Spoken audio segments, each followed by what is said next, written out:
Hi this is Rajat Verma and you are watching me on PNT. हाँ, मैंने generally देखा है कि जो नेगेटिव प्ले करते हैं वो इंसान बहुत अच्छे होते हैं, दिल के बहुत अच्छे होते हैं। लेकिन मुझे लगता है कि नेगेटिव में मुझे ज़्यादा मज़ा आया था, क्योंकि हीरो बनने से अच्छा है कि आप रियल लाइफ में हीरो बनो। तो that is what is more important for me. तो आज हमारे साथ है the very charming and cool boy Rajat Verma. Firstly welcome to our channel. कैसे हैं आप? मैं बहुत बढ़िया and thank you for this introduction. Yes, फालतू के बाद अब यहाँ पे हम लोग मिल रहे हैं, तो कैसा लग रहा है यहाँ पे राजस्थानी कल्चर को प्रेजेंट कर रहे हो आप? कितना एंजॉय कर रहे हो, पहले तो वो बताओ।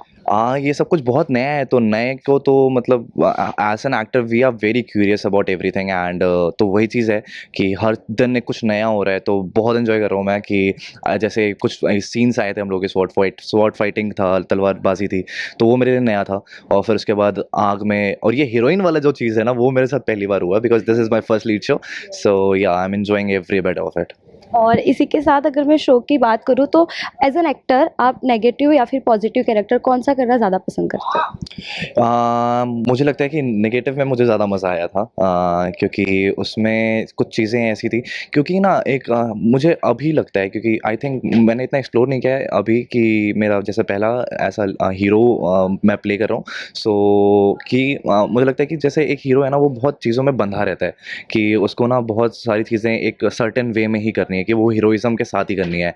बट जहाँ आप एक सपोर्टिंग कैरेक्टर या नेगेटिव कैरेक्टर प्ले करते हो, आप बहुत खुले हुए रहते हो कि आप बहुत सारी चीज़ें एक्सप्लोर कर सकते हो, कि जितना भी अपना दिमाग का चीज़ें ना जो आपको रोक रखी है, या जो चीज़ें आपने सोच रखी है, वो सारी चीज़ें आप एक्सप्लोर कर सकते हो। तो इसलिए मुझे लगता है कि मैं वहाँ ज़्यादा खुला हुआ था।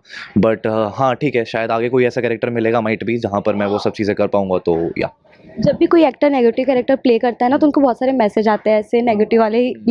तो ऐसे आपके साथ हुआ है जब आप फालतू में नेगेटिव कैरेक्टर्स प्ले कर रहे थे तब? नहीं, मेरा जो था वो ग्रे कैरेक्टर था। अगर वो मेरा शायद से डार्क होता तो शायद से मेरे को आता। अभी तो उसमें तो ऐसा कुछ नहीं आया था एंड मुझे उस टाइम भी बहुत प्यार मिला था। बहुत सारी चीज़ें था कि बहुत अच्छा प्ले कर रहा, मतलब ऐसा लोगों ने मुझे बोला था कि उनको घर पे तो पसंद, जब वो टीवी देख रहे होते थे तब उनको पसंद नहीं आ रहा होता था कि यार ये क्या कर रहा है, ये क्या कर रहा है। बट जब वो शो बंद होता था और फिर उसके बाद मेरे प्रोफाइल पे आते थे या चीज़ें मुझे मैसेज करने के लिए, तो उनको लगता था नहीं बहुत प्यारा बच्चा है या बहुत मासूम है, तो उनकी वो चीज़ें चेंज हो जाती थी। तो मुझे आई एम लकी कि मेरी ऑडियंस वैसी है कि दे कैन अंडरस्टैंड कि एक मैं कैरेक्टर ही प्ले कर रहा हूँ, that is not my real personality.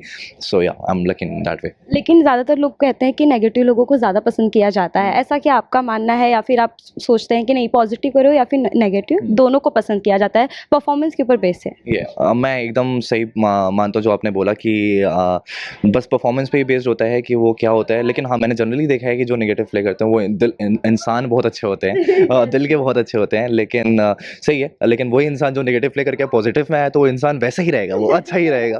तो वही चीज़ है। बस मुझे लगता है कि काम को अपने seriously low and be a good human being, that is what is important. आप हीरो बनने से अच्छा है कि आप रियल लाइफ में हीरो बनो, तो that is what is more important for me. Yes, कोई ड्रीम रोल है आपका इसके अलावा जो आप प्ले करना चाहते हो, या फिर वेब सीरीज, या किस में ज़्यादा काम करना पसंद है आपको? मुझे बस जहाँ पर कि मतलब कोई भी मीडियम हो सकता है, मुझे उससे नहीं है। बस मुझे है कि कैरेक्टर्स अगर डिफरेंट काइंड ऑफ कुछ वो चैलेंजिंग कैरेक्टर्स प्ले करने के लिए मिले, जैसे मुझे कभी म्यूजिशियन प्ले करना है कोई, एंड फिर उसके बाद मुझे कोई साइकोटिक कैरेक्टर प्ले करना है, तो ऐसे कुछ लिस्ट है मेरे पास जो है, तो बहुत लंबी लिस्ट है कि ऐसे ऐसे कैरेक्टर्स मुझे प्ले करने हैं। तो वो बस मुझे किसी भी मीडियम में मिले, बस ये है कि अच्छे डायरेक्टर्स के साथ मुझे मिले, अच्छे राइटर्स मुझे मिले जो कि मेरे क्राफ्ट को एक्सप्लोर कर सकें, तो वो बस मेरे लिए बहुत ज़रूरी है, चाहे वो मीडियम कोई भी हो। जब हम अलग अलग शो करते हैं और जैसे जैसे आगे बढ़ते हैं, तो हमारे जितने भी पुराने कास्ट है या फिर दोस्त है वो छुटते चले जाते हैं, तो ऐसा आपके साथ होता है या फिर मैसेज आते हैं आपको कि यार अब तो भूल गया है तू? आते हैं, मेरे पास आते हैं, लेकिन वही है कि हम लोग अपने काम में बिजी होते हैं, और ये तो मेरे ख्याल से सबके साथ होता है कि सब लोग, मतलब स्कूल में होते हो तो आप कॉलेज में जाते हो तो आप स्कूल वाले दोस्तों को भूल जाते हो, फिर उसके बाद कॉलेज में होते हो तो आप काम करने जाते हो तो वहाँ पर दोस्त बनते हो तो कॉलेज वालों को भूल जाते हो। तो इट हैपन्स विद एवरीवन और नेचुरली होता है, बट वो है कि आपके ऊपर है कि हाउ यू कि आप साल में भी एक बार कॉल करो। कुछ ऐसे दोस्त होते हैं जिनको साल में भी एक बार कॉल करते हो आप, तो तब भी वही बॉन्ड रहता है, आप वहीं से शुरू रिज्यूम करते हो कि भाई वहीं से शुरू हुई बात। तो वो जब चीज़ें होती है ना, तो वो चीज़ मेंटेन रखनी चाहिए। I think you should respect their time also and your time also, and उनकी भी पोजीशन को आपको समझना चाहिए कि वो लोग की लाइफ में भी कुछ स्ट्रगल चल रहे हैं, वो लोग भी हसल कर रहे हैं and they are also dreaming about something, तो उसमें सपोर्ट करना चाहिए। चाहिए कि एक सपोर्ट सिस्टम बना के रखना चाहिए अपने दोस्तों के लिए भी, अपने आसपास के सभी लोगों के लिए कि आप अकेले ग्रो नहीं कर सकते हो, आपको सबको लेके ग्रो करना है, आपको सबके बारे में सोचोगे तो मेरे ख्याल से ये आपकी मोटिव रहेगा, तो शायद से वो फ्रेंडशिप चाहे वो 5 साल बाद भी अगर बात करोगे तब भी एक वो अच्छा बॉन्ड रहेगा आपका, तो वो बहुत ज़रूरी है। Lastly any message for your fans? Fans, आप लोग तो हो ही सबसे प्यारे, आप लोग बहुत प्यार देते हो हमें, थैंक यू सो मच। और आप ऐसे ही हमारा शो देखते रहिए, आप लोग बहुत अच्छे प्यारे एडिट्स बना रहे हो आजकल, देख रहा हूँ मैं, तो हम लोग को बहुत पसंद आते हैं, सो प्लीज़ आप ऐसे ही देखते रहिए शो हमारा, एंड खूब सारा प्यार दीजिए, थैंक यू।